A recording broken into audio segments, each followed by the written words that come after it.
आज की क्लास में हम स्टार्ट करेंगे टोकन्स एंड कैरेक्टर सेट के साथ और समझेंगे डीपली कि ये टोकन्स और कैरेक्टर सेट क्या होता है, कैसे काम करता है।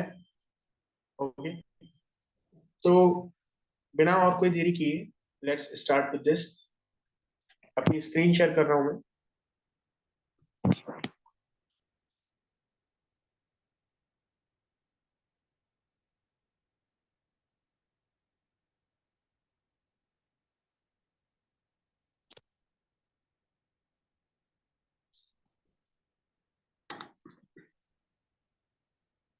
सभी को स्क्रीन विजिबल है? स्क्रीन सबको दिख रही है? चैट में बताइए।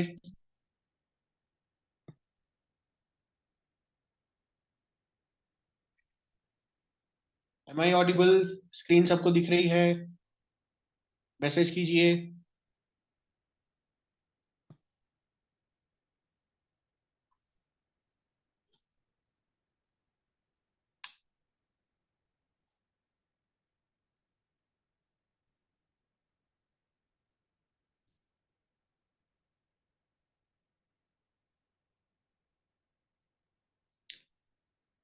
ठीक है।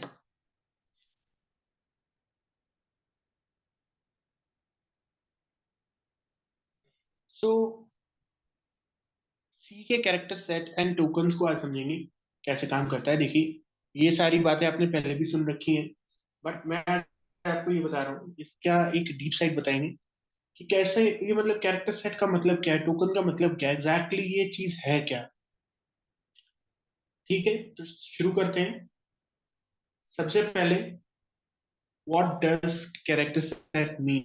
कैरेक्टर सेट का मतलब क्या है? कैरेक्टर सेट, आप कई लोग ये सोचते होंगे कि प्रोग्रामिंग के अंदर जो कैरेक्टर्स काम में आ रहे हैं, जिस जिस तरह की कीज हम कीबोर्ड पर प्रेस करते हैं, उस प्रोग्रामिंग में यूज करते हैं, जो भी सिंबल्स या कीज, अल्फाबेट्स, डिजिट्स, जो कुछ भी होता है, वो कैरेक्टर सेट होता है।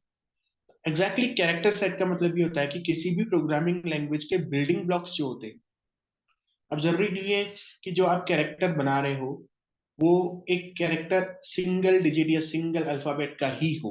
हालांकि सारी प्रोग्रामिंग लैंग्वेजेस में कैरेक्टर सेट में सिर्फ सिंगल डिजिट्स और अल्फाबेट ही होते हैं मोस्टली।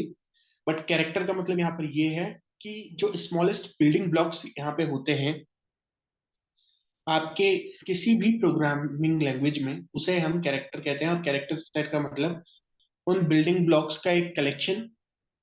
यानी कि सी के अंदर अगर हम बात करें तो सारे के सारे अल्फाबेट्स वगैरह, सारे डिजिट, सारे सिंबल्स कैरेक्टर सेट हैं, कैरेक्टर्स हैं। मतलब एक तरह से कैरेक्टर डेटा टाइप की बात नहीं कर रहा हूँ यहाँ पे, वो कैरेक्टर्स है जिनकी वजह से अपन प्रोग्रामिंग लैंग्वेज में आगे प्रोग्राम्स लिखते हैं।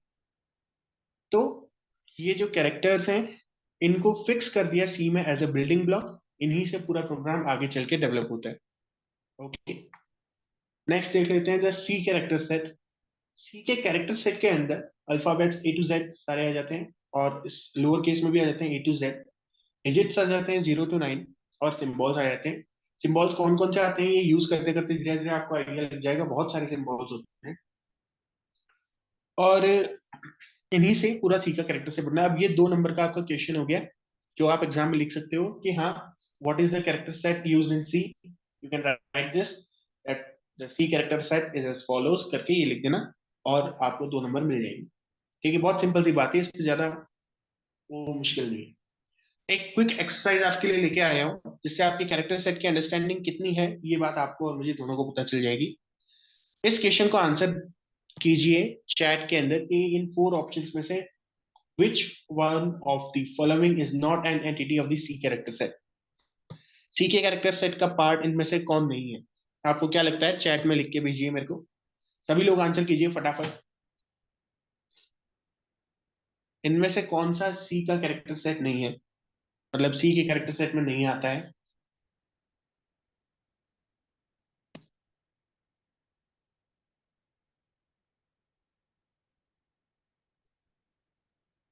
Third, fourth. और आंसर्स भेजिए।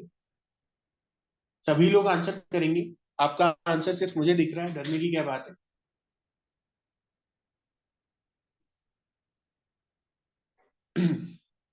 देखिए, इसका करेक्ट आंसर है ऑप्शन 3, ऑप्शन थर्ड, जो अद्विक ने करेक्ट आंसर दिया है। ऑप्शन थर्ड कैसे हुआ ये मैं बताता हूँ आपको। देखिए कैरेक्टर सेट मैंने आपको क्या बताया पिछली स्लाइड पे, आप देखिए कैरेक्टर सेट का मतलब होता है वो कैरेक्टर्स जो यहाँ पे लिखे हुए हैं, क्या उनमें से कोई है। तो देखो सिंबल वाली जहां बात आ जाती है ना, वहां एक पर्टिकुलर सिंबल, मैंने कहा स्मॉलेस्ट बिल्डिंग ब्लॉक, अगर आप ऑप्शन थर्ड को देखें यहाँ पे, वहां डबल क्योट लगे हुए हैं 2 बार। तो वो डबल क्योट्स तो हैं, लेकिन वो एक ग्रुप है 2 क्योट्स का, और क्वेश्चन क्या है, which of the following is not an entity of the C character set. तो क्योंकि वो एक ग्रुप है डबल क्यूट्स का, अगर एक ही क्यूट होता तो वो कैरेक्टर सेट का पार्ट होता, लेकिन क्योंकि वो एक ग्रुप है डबल क्यूट्स का, इसलिए वो सी के कैरेक्टर सेट का पार्ट नहीं है, because it is not the basic fundamental entity. वो खुद दो चीजों से मिलकर बना है, the first one is a symbol of cute and second one is also a symbol of cute. इस वजह से जो ऑप्शन थर्ड है वो कैरेक्टर सेट का पार्ट नहीं है। ऑप्शन फर्स्ट ए एक upper case alphabet character set में आता है, सेकंड एक डिजिट है कैरेक्टर सेट में आता है, और फोर्थ एक सिंबल है ये भी कैरेक्टर सेट में आता है। Okay, next, now let's see what are tokens. ये जल्दी से थियोरेटिकल पार्ट थोड़ा सा निपटा के आगे अपन प्रैक्टिकल पार्ट पे चलेंगे आज, बहुत कुछ है आपको बताने के लिए। So what are tokens. अब ये आगे बढ़ने से पहले मैं बता दूं कि जो लोग क्लास नहीं अटेंड कर रहे हैं, या जो एबसेंट हैं, या जो लेट हैं, whatever being the reason, अगर वो यूट्यूब पर वीडियोस देख रहे हैं, तो अगर आपने अब तक ये क्लास ज्वाइन नहीं की है, डिस्क्रिप्शन में दिए गए लिंक से आप इस क्लास को ज्वाइन कर सकते हैं, free of cost live class में आ सकते हैं। ठीक है, और जो प्लेलिस्ट है पूरी सी की उसको आप सेव कर सकते हैं, अगर आप लाइव क्लास में आते हैं नहीं आते हैं, लेकिन आप उसको वॉच कर सकते हैं। What are tokens now. Character set से एक लेवल ऊपर जब हम आते हैं तो वो टोकन होता है। कैरेक्टर सेट क्या, building block of a C program, यानी कि आप इसको अपन जैसे साइंस में पढ़ते हैं तो उसे एक fundamental unit, atom, electron, proton, neutron, cell, जो कंसिडर करना है करिए। सबसे बिगिनिंग जो साइंस की थी उसमें हमने पढ़ा था कि cell is the fundamental entity of nature या बिल्डिंग ब्लॉक ऑफ नेचर। कुछ वैसा ही टोकन भी है। टोकन खुद कैरेक्टर से मिलके बना हुआ होता है, जो कैरेक्टर सेट में से कैरेक्टर है उनसे मिलके, लेकिन ये एक तरह से बिल्डिंग ब्लॉक का ही काम कर रहा है आपके सिंटैक्स का। ओके, तो टोकन्स कितनी तरह के होते हैं, ये सबसे छोटी एंटिटी, अगर आपको डेफिनेशन याद रखनी है, the smallest individual entity in C is known as a C token. फिर से बोल देता हूं मैं, the smallest individual entity in C is known as C token. Okay, token कितनी तरह के होते हैं देख लेते हैं। Types of tokens in C, there are keywords which are reserved words by the language। ऐसे वर्ड्स जो लैंग्वेज के द्वारा रिजर्व है, जिनका अपना खुद का मीनिंग होता है, जो कन्वे करते हैं लैंग्वेज को, और जो कुछ ना कुछ एक्शन या कोई भी काम करने के लिए हम यूज करते हैं। सेकंड है आइडेंटिफायर्स। आइडेंटिफायर वो होते हैं जो किसी को रिकॉग्नाइज या आइडेंटिफाई करने के लिए, जैसे आपने वेरिएबल बना दिए। So identifiers are used to recognise और आइडेंटिफाई एन एंटिटी। एक पर्टिकुलर एंटिटी है, वो डेटा हो सकता है, वो कोई और फंक्शन हो सकता है, स्ट्रक्चर हो सकता है, एनीथिंग इट इज, वो कोई फाइल हो सकती है, वो कोई दूसरा सी प्रोग्राम का कोड हो सकता है, उसको अगर हम एक नाम दे रहे हैं, उस नाम को हम आइडेंटिफाई कहेंगे, that's a kind of variable. सबसे बेस्ट एग्जांपल इसका वेरिएबल ही है, आप सबको पता है वेरिएबल क्या होता है, हालांकि मैं जब डिफाइन करूंगा तब इसकी अच्छे से डेफिनेशन लिखेंगे। तो identifiers are used to recognise और आइडेंटिफाई एन एंटिटी। बहुत सिंपल और शॉर्ट में मैंने डेफिनेशंस लिखी है ताकि आप इजीली इनको याद रख सकें, बहुत छोटी बात। ठीक है, लंबी लंबी लेंदी बल्कि डेफिनेशन याद नहीं रखनी, क्योंकि कॉन्सेप्ट क्लियर होना चाहिए। एग्जाम में आप इंग्लिश बढ़ानी है, सबको इंग्लिश आती है, बढ़ा के खुद लिख सकते हो। 2 नंबर का क्वेश्चन है, इतना छोटा लिखने की लैंग्वेज थोड़ी सी बढ़ा देना, आ गए 2 number. Okay, constant. Constant values या लिटरल्स, देखो लिटरल और कांस्टेंट वैल्यू एक ही बात है।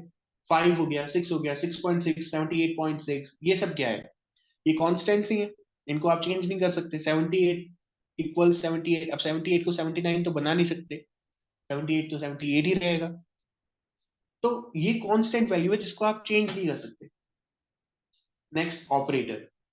ऐसे कुछ सिंबल्स होते हैं जो अपने ऑपरेंड्स, ऑपरेंड्स यानी कि जिनके ऊपर वो फंक्शन कर रहे हैं, तो ऐसे कुछ सिंबल्स होते हैं जो अपने ऑपरेंड्स के ऊपर कुछ फंक्शन करते हैं, कुछ एक्शन लेते हैं, उन्हें हम ऑपरेटर कहते हैं। ठीक है, operators are symbols which perform some action on operands. फिर आता है स्पेशल सिंबल्स। तो वो सिंबल्स जो ऑपरेटर नहीं है, किसी भी तरीके से जो ऑपरेटर नहीं है, वो symbols are special symbols. And other symbols conveying some meaning to C. इसके लिए डेफिनेशन हो सकती है special symbols are other symbols या symbols other than operators which convey some meaning to C, they are special symbols. So ये कुछ आपने tokens के टाइप्स देखे हैं सी प्रोग्रामिंग के अंदर। अब इससे ज्यादा हम एडवांस आगे चलते हैं, तो आप देखिए सबसे पहले कीवर्ड पे आ गए। मैंने आपको अच्छे से एक्सप्लेन कर दिया कीवर्ड क्या होता है। तो these are 32 number of keywords in C. ये 32 कीवर्ड्स आप सी के अंदर देखेंगे। प्रोग्रामिंग लैंग्वेज चेंज होने से कीवर्ड्स चेंज हो जाते हैं, कीवर्ड्स की संख्या भी चेंज हो सकती है, बट सी के अंदर आपको यही 32 कीवर्ड्स मिलेंगे। और ये सारे के सारे अपन इस कोर्स के थ्रू एक एक करके समझने वाले हैं किस कीवर्ड से क्या होता है, उसका क्या मीनिंग है। ओके, क्या होता है कीवर्ड, फिर से दिखा देता हूं। Reserved words by the language, ठीक है, दे आर द कीवर्ड्स जो कुछ मीनिंग कन्वे कर रहे हैं लैंग्वेज की। नेक्स्ट देख लेते हैं रूल्स टू डिफाइन आइडेंटिफायर। अब मैंने आइडेंटिफायर क्या होता है ये बता दिया। आइडेंटिफायर का मतलब अब आप सीधे समझेंगे वेरिएबल। Identifier means variable. तो किसी भी वेरिएबल को डिफाइन करने के लिए कुछ रूल्स हमें फॉलो करने पड़ते हैं। उन रूल्स की बात यहाँ पे कर रहे हैं कि क्या रूल्स, क्या बातें ध्यान में रखनी है कोई भी वेरिएबल का नाम बनाते वक्त। तो नो स्पेसिस, स्पेस नहीं होना चाहिए नाम के बीच में कहीं पे भी। No symbols except underscore, underscore के अलावा किसी भी वेरिएबल के नाम में कोई और सिंबल नहीं आ सकता। First character is a letter और अंडरस्कोर। जो फर्स्ट कैरेक्टर है वो या तो कोई लेटर होगा, अल्फाबेट, या फिर अंडरस्कोर हो सकता है। अंडरस्कोर का साइन अगर आपको नहीं पता, एक सीधी लाइन डैश काइंड ऑफ जो लाइन के नीचे आता है, आप सबको याद होगा, नहीं तो मैं दिखा दूंगा। First character is a letter और अंडरस्कोर। और next can not be a keyword. तो जो वेरिएबल नेम आप ले रहे हो वो यूनिक होना चाहिए। फिफ्थ पॉइंट देखो, must be unique. Keyword unique है क्या? नहीं, कीवर्ड यूनिक नहीं है ये। Can not be a keyword, एक कीवर्ड नहीं हो सकता। ओके, ठीक है, मजा आ रहा है क्लास में? समझ में आ रहा है सब कुछ? फास्ट तो नहीं गए अपन? थोड़ा सा सेशन को इंटरेक्टिव रखिए, क्योंकि वैसे भी आप जो मैसेजेस कर रहे हैं वो मेरे अलावा कोई देख नहीं रहा। ऐसा तो है नहीं कि अगर आपने कोई गलत आंसर दे दिया तो आपका मजाक बन जाएगा। थोड़ा सा इंटरेक्टिव रखिए सेशन को, मैसेजेस कीजिए, मेरे बातों का जवाब दीजिए। अभी मैं क्वेश्चन पूछूंगा आपसे कुछ कुछ बहुत इजी इजी, उनका आंसर करने की कोशिश कीजिए। अगर आप सही आंसर देंगे मैं आपको बताऊंगा कि यस, नाम लेके आपका आंसर सही है। ठीक है, सो ये है आइडेंटिफाई। अच्छा, एक बोनस फैक्ट और बता देता हूं आपको, वेरिएबल होता क्या है। तो वेरिएबल आप सबको पता है वैसे तो प्रैक्टिकली की होता क्या है, पर अगर हम डिफाइन करने जाएं डीपली तो वेरिएबल एक्चुअली आपके जो कंप्यूटर के अंदर रैम लगी हुई है उसमें बहुत सारी मेमोरी है। और वो जो मेमोरी है ना वो डिवाइडेड है बाइट्स में। ये बात सबको पता है। तो एक पर्टिकुलर बाइट का एक लोकेशन, एक हेक्साडेसिमल एड्रेस होता है। हेक्साडेसिमल एक नंबर सिस्टम है, जैसे डेसिमल होता है वैसे ही हेक्साडेसिमल, जैसे ऑक्टल होता है, ठीक है, जैसे बाइनरी होता है वैसे ही हेक्साडेसिमल भी होता है। तो एक हेक्साडेसिमल नंबर होता है जो कि डिफाइन करता है उस एक पर्टिकुलर बाइट के एड्रेस को। अब जो वेरिएबल होता है वो एक्चुअली उस एक बाइट को ही एक नाम दे देते हैं। यानी कि एक वेरिएबल एक डब्बे की तरह है जिसके अंदर आप कुछ डेटा स्टोर कर सकते हो, और जिसे आप एक नाम दे देते हो, और जिसका एक हेक्साडेसिमल एड्रेस भी होता है। एंड लगा के जब हम किसी वेरिएबल का नाम लिखते हैं तो क्या होता है, वही हेक्साडेसिमल एड्रेस हम एक्चुअली पुल करते हैं। तो एक variable is name assigned to a memory location inside your RAM. RAM के अंदर किसी एक मेमोरी लोकेशन को जब हम कोई नाम असाइन कर देते हैं उसे अपन वेरिएबल कह देते हैं। ठीक है, okay, next. So this is a quick exercise. अब मेरे को सबका रेस्पॉन्स चाहिए यहाँ पे। विच of the following is a keyword, इनमें से कौन सा एक कीवर्ड है? मैंने आपको 32 कीवर्ड्स दिखा दिया और एक्सप्लेन भी कर दिया कि कीवर्ड क्या होता है। जल्दी से आंसर कीजिए, which of the following is a keyword, बताइए।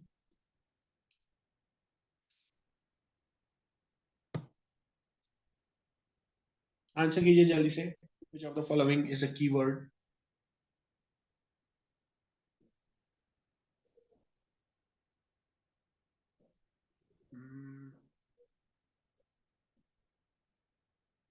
ठीक है, so the correct answer is int. Option number second int, ये वाला जो है, this is the correct answer. अब देखो, गेट सी एच और C L R S C R ये कीवर्ड्स नहीं है क्योंकि ये फंक्शंस हैं। कल की क्लास में मैंने आपको बताया था कि जिस वर्ड के आगे ये ब्रैकेट लग जाए वो एक्चुअली एक प्रोटोटाइप या एक फंक्शन बन जाता है। तो गेट सी एच एक फंक्शन है, C R S C R एक फंक्शन है, तो ये तो कीवर्ड हो नहीं सकते। एंड एप्पल, आप एक वेरिएबल अगर सपोज करें एप्पल एक वेरिएबल है तो आप उसका एड्रेस पुल कर रहे हो तो ये एक हेक्साडेसिमल कांस्टेंट वैल्यू है, कीवर्ड नहीं है तो टोकन, लेकिन एक कांस्टेंट वैल्यू है। एंड एप्पल जो ऑप्शन नंबर 4 है वो एक कांस्टेंट वैल्यू है। कैसे एक कांस्टेंट वैल्यू है? क्योंकि एप्पल अगर कोई वेरिएबल हुआ मान लो हमारी प्रोग्राम के अंदर, तो एंड एप्पल उसका हेक्साडेसिमल एड्रेस पुल करके लाएगा, यानी कि ये एक हेक्साडेसिमल वैल्यू है। और अगर ये एक कांस्टेंट हेक्साडेसिमल वैल्यू है तो ये एक कांस्टेंट है। तो first option eliminate, third option eliminate, fourth eliminate, बचा क्या? Second. Second is int. Int एक कीवर्ड होता है, आपने देखा होगा पीछे की स्लाइड में भी। इंट आपको दिख रहा है यहाँ पर, देखिए ये रहा इंट, ये रहा लिखा है। इंट आप सबने यूज किया हुआ है, आई नो। इंट एक कीवर्ड होता है। Option second is the correct answer. Next quick exercise, which of the following is an identifier? इनमें से आइडेंटिफायर कौन सा है बताइए जरा, कम ऑन, जल्दी जल्दी आंसर कीजिए। Which of the following is an identifier? Okay, token और कीवर्ड में क्या डिफरेंस है? देखो, टोकन एक्चुअली बिल्डिंग ब्लॉक है आपके सी के सिंटेक्स का, ठीक है। सी प्रोग्राम का नहीं, सी के सिंटेक्स का बिल्डिंग ब्लॉक है, यानी जो सिंटेक्स आप लिख रहे हो वो बिल्डअप किससे होता है? वो टोकन से होता है। अब टोकन के कई सारे, एक स्मॉलेस्ट इंडिविजुअल एंटिटी को टोकन कहते हैं, ये उसकी डेफिनेशन हो गई। तो टोकन के कई सारे टाइप्स हैं, जैसे कि कीवर्ड्स। कीवर्ड टोकन ही है लेकिन टोकन का एक टाइप है। तो आप ये नहीं पूछ सकते कि कीवर्ड और टोकन में क्या डिफरेंस है। Keyword is actually a token only, a type of token. लेकिन टोकन का मतलब, टोकन के अंदर तो सारे आ जाते हैं, कीवर्ड भी होता है, आइडेंटिफायर भी होता है, कांस्टेंट भी होता है, सिंबल्स भी होते हैं। बट स्पेशली अगर हम कीवर्ड की बात करें तो कीवर्ड का मतलब होता है एक प्री डिफाइंड या रिजर्व्ड वर्ड जो उस प्रोग्रामिंग लैंग्वेज में है, जिसे हम एक वेरिएबल की तरह यूज नहीं कर सकते, और उसका कुछ ना कुछ स्पेसिफिक मीनिंग वो प्रोग्रामिंग लैंग्वेज को कन्वे होता है। यानी सी उससे अपना कुछ ना कुछ स्पेसिफिक मीनिंग समझता है। तो कीवर्ड एक्चुअली टोकन का ही एक टाइप है। ओके, ठीक है। तो back to this exercise, I hope कि मैंने आपका डाउट क्लियर कर दिया अभय शर्मा।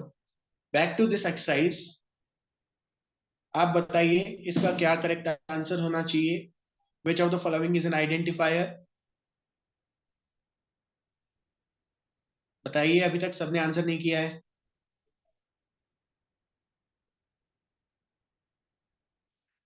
ठीक है, तो correct answer is option number A, keyword. अब देखो यहाँ कीवर्ड लिखा हुआ है, लेकिन क्या कीवर्ड्स की जो लिस्ट मैंने आपको दिखाई उसमें कहीं कीवर्ड लिखा हुआ था? नहीं। सो कीवर्ड एक वर्ड जरूर है, लेकिन ये वाकई में कोई कीवर्ड नहीं है। अगर आप कीवर्ड इक्वल्स 5 लिखोगे सी के अंदर वो चल जाएगा। So this is not a keyword, this is identifier. ठीक है, जो कीवर्ड नहीं है आप उसको लिख रहे हो। सारे रूल्स चेक करेंगे क्या आइडेंटिफायर के रूल्स काम कर रहे हैं इन चारों ऑप्शंस पे। फर्स्ट ऑप्शन के अंदर कोई भी सिंबल नहीं है, ओके। फर्स्ट कैरेक्टर एक लेटर है, ओके। पहले से प्री डिफाइंड कीवर्ड नहीं है, ओके। कोई स्पेस बीच में नहीं आता, ओके। और एक यूनिक वर्ड है, तो ओके। यानी कि ये एक वेरिएबल, एक आइडेंटिफायर होने की सारी शर्तों पे खरा उतरता है, इसलिए ये एक आइडेंटिफायर है।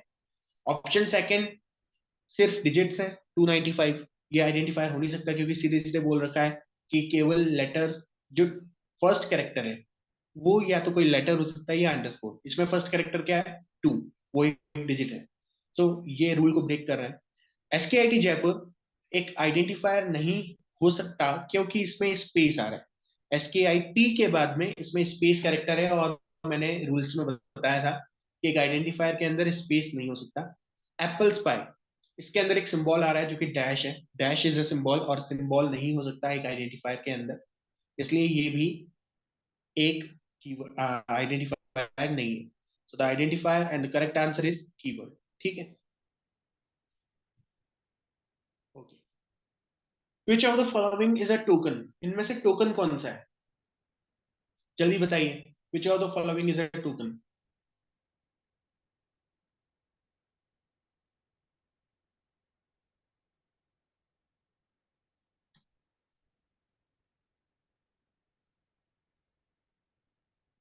इनमें से टोकन कौन सा है?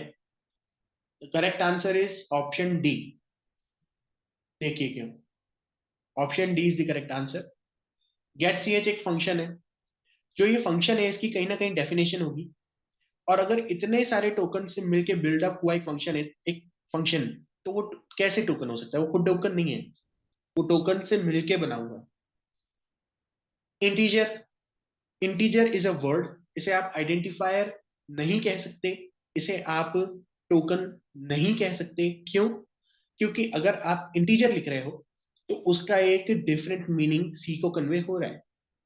ओके, ये कोई कीवर्ड नहीं है। इसका यूज आगे चल के एडवांस लेवल्स में आएगा, लेकिन अगर आप स्ट्रिंग लिखते हो, इंटीजर लिखते हो, या किसी डेटा टाइप को फुल नेम लिखते हो, उसका भी एक मीनिंग कन्वे होता है।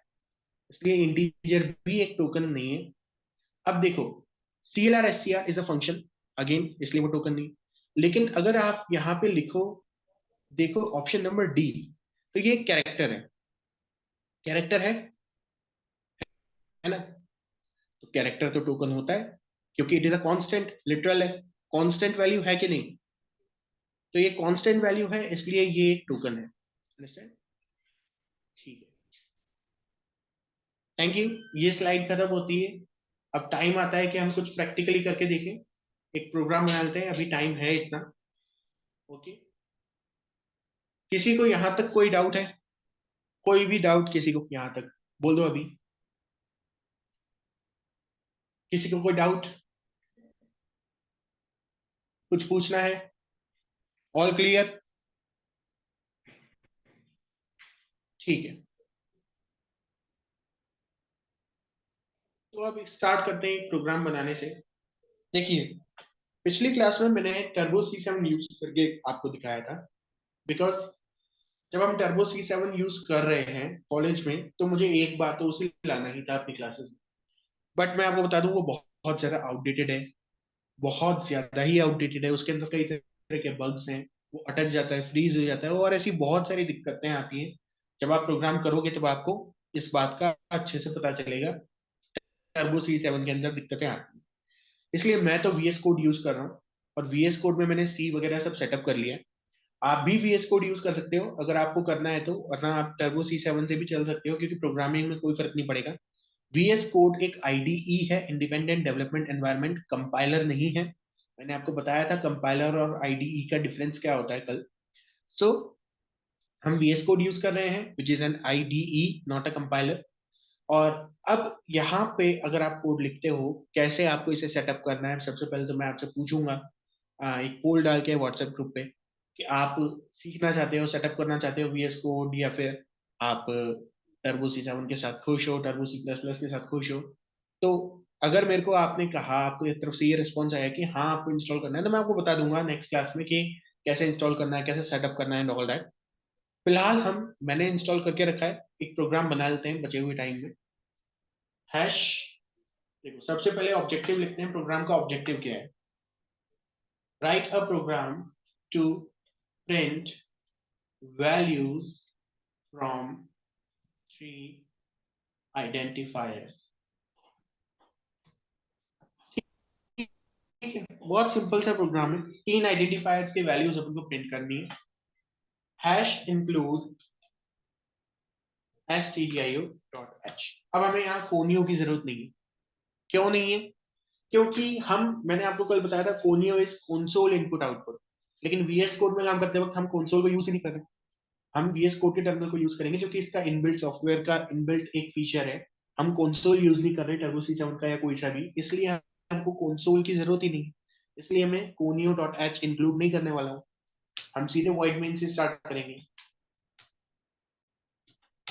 ठीक है। अब सबसे पहले मेरे को वेरिएबल डिफाइन करना पड़ेगा। तो मैं लिख देता हूँ INT ABC।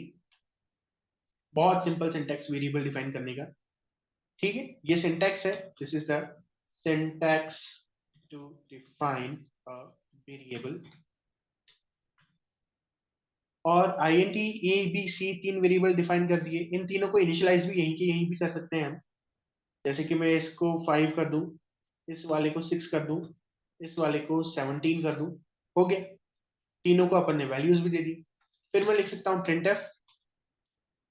अब यहाँ फॉर्मेट स्पेसिफायर आएगा, ये क्या है नेक्स्ट क्लास में आपको डिटेल में बताऊंगा। फिलहाल अगर हमें इंटीजर प्रिंट करना है तो हमें बताना पड़ता है कि हमें किस टाइप की वैल्यू प्रिंट करनी है। तो अगर इंटीजर प्रिंट करना है तो %d लिखते हैं इंटीजर प्रिंट करवाने के लिए।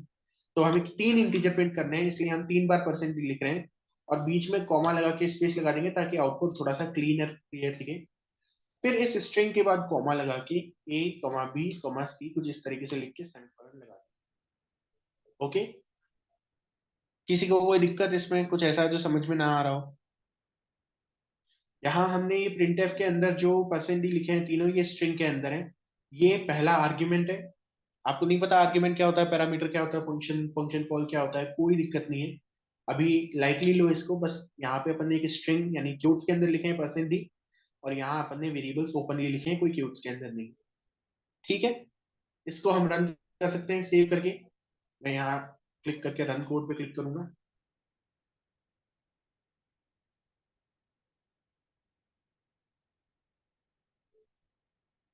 ये देखिए 5, 6, 17 प्रिंट हो गया यहाँ पे, कोई दिक्कत नहीं है। ठीक है, अब ये क्वेश्चन तो हो गया। क्या मैं आप लोगों से एक क्वेश्चन करवाऊं? आपको एक क्वेश्चन देता हूं मैं, बहुत सिंपल सा, आप लोग परफॉर्म कीजिए। एंड मैं आपको 2 मिनट्स दूंगा इसको परफॉर्म करने के लिए। So the question is write a program to print 3 variable values of float type. ये क्वेश्चन जल्दी से करके जो मेरे को कोड चैट में भेज देगा उसे शाउट आउट दूंगा राइट नाउ। जल्दी से इसका कोड लिख के चैट में भेज दीजिए if you need a shout out.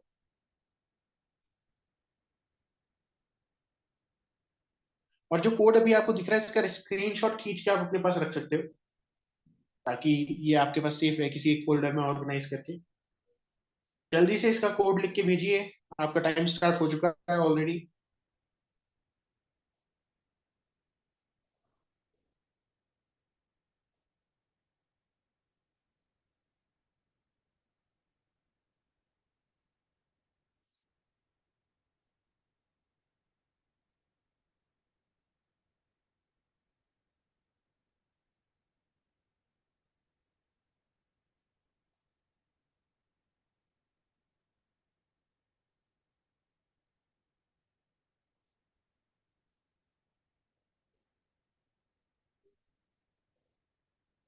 अभी तक मुझे किसी ने भी कोड लिख के नहीं भेजा इस पर्टिकुलर क्वेश्चन का।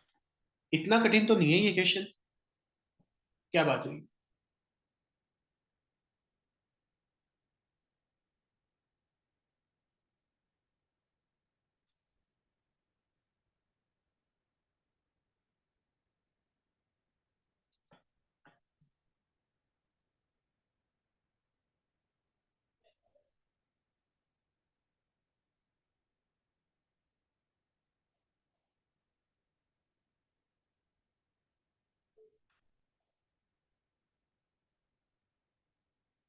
कितने लोग इस वक्त अटेंटिव है, क्लास को देख रहे हैं?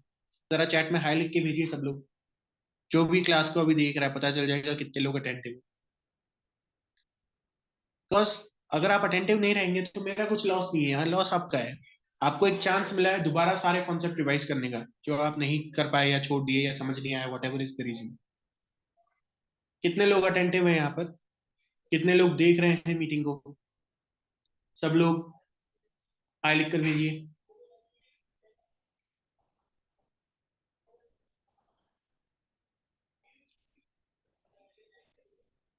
चलिए, अब टाइम कम बचा है, मैं बता देता हूँ। करना क्या है आपको, सिर्फ फ्लोट टाइप के 3 वेरिएबल्स की वैल्यू प्रिंट करनी है। ओके, सो अब आप क्या करेंगे, यहाँ पे एफ एफ एफ कर देंगे और यहाँ पर आप फ्लोट कर दीजिए और 0.6, 0.8 कुछ लगा दीजिए। बस हो गया, प्रोग्राम इज कंप्लीट। ठीक है, so thanks for coming, joining the class. और आज के लिए इतना सफिशियंट है। अगर आप लोगों को क्लास अच्छी लगी है तो एक फीडबैक जरूर दीजिएगा। वीडियो आपके पास अवेलेबल रहेगा। आप ऐसा कर सकते हैं, अपने नोट्स कंप्लीट करने के लिए लिखने की जगह आप ये जो स्क्रीनशॉट, जो पूरा प्रेजेंटेशन मैंने आपको दिखाया है, इसके स्क्रीनशॉट खींच खींच के रख लीजिए। आपके पास वीडियो अवेलेबल रहेगा उससे, ठीक है। और अटेंड करने के लिए बहुत बहुत शुक्रिया। नेक्स्ट क्लास आपकी again day after tomorrow, same timing, same link. Okay, thank you everyone.